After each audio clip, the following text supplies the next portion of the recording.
अस्सलाम वालेकुम नाज़रीन। मदीना मुनव्वरा के गर्दनाह में एक डेरे पर एक औरत फौत हो गई। दूसरी इसे गुस्ल देने लगी।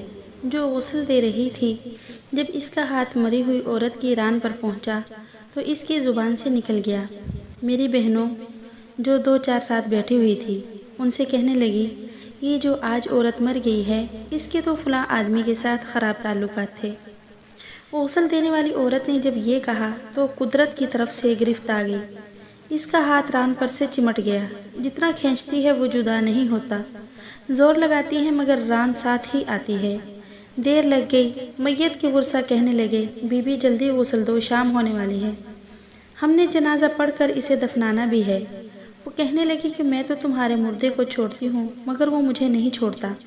रात पड़ गई मगर हाथ यूं ही चिमटा रहा। दिन आ गया फिर भी हाथ चिमटा हुआ। अब मुश्किल बनी तो इसके वर्सा उलमा के पास गए। एक मौलवी से पूछते हैं, हाँ मौलवी साहब, एक औरत दूसरी मुर्दा औरत को गुस्ल दे रही थी।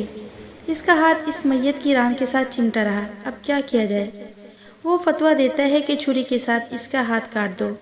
गुस्ल देने वाली औरत के वारिस कहने लगे कि हम तो अपनी औरत को माजूर नहीं कराना चाहते, हम इसका हाथ नहीं कटने देंगे। उन्होंने कहा, फलां मौलवी के पास चलें। इससे पूछा तो वो कहने लगा कि छुरी लेकर मरी हुई औरत का गोश्त काट दिया जाए, मगर उसके भी वर्सा कहने लगे कि हम अपना मुर्दा ख़राब नहीं करना चाहते। 3 दिन और 3 रातें इसी हालत में मुसलसल गुजर गई। गर्मी भी थी, धूप भी थी, बदबू पड़ने लगी।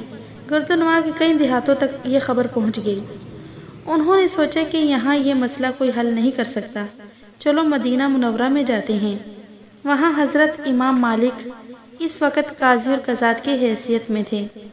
वो हज़रत इमाम मालिक की खिदमत में हाजिर होकर कहने लगे, हज़रत, एक औरत मरी पड़ी थी और दूसरी औरत इसको गुस्ल दे रही थी। इसका हाथ इसकी रान के साथ चिमट गया। वो जितना खींचती है वो छूटता ही नहीं है। 3 दिन हो गए हैं, क्या फतवा है? इमाम मालिक ने फरमाया, मुझे वहाँ ले चलो।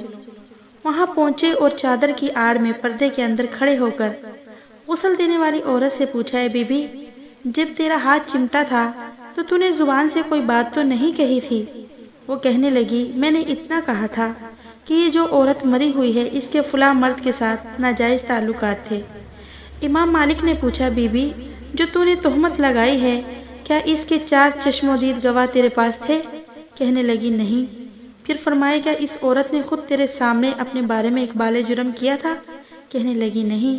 फरमाया, फिर तूने क्यों तोहमत लगाई? वो कहने लगी कि मैंने इसलिए कह दिया था कि वो घड़ा उठाकर इसके दरवाजे पर से गुजर रही थी। ये सुनकर इमाम मालिक ने वहीं खड़े होकर पूरा कुरान पाक में नज़र दौड़ाई।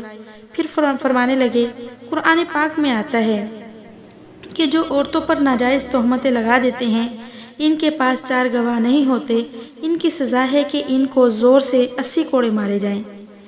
तूने ए मुर्दा औरत पर तोहमत लगाई, तेरे पास कोई गवाह नहीं था। मैं वक़्त का काज़ी और कज़ात हुक्म करता हूँ कि जला दो, इसे मारना शुरू कर दो। जलादों ने इसे मारना शुरू कर दिया। वो कोड़े मारते जा रहे हैं। 70 कोड़े मारे मगर हाथ यूं ही चिमटा रहा। 75 कोड़े मारे मगर हाथ फिर भी यूं ही चिमटा रहा। 79 कोड़े लगे तो फिर भी हाथ न छूटा। जब 80वां कोड़ा लगा तो इसका हाथ खुद ब खुद छूटकर जुदा हो गया। देखो अजीज़ों, किसी पर तोहमत लगाना कितनी बुरी बात है। अपने आप को इस तोहमत से बचा कर रखो।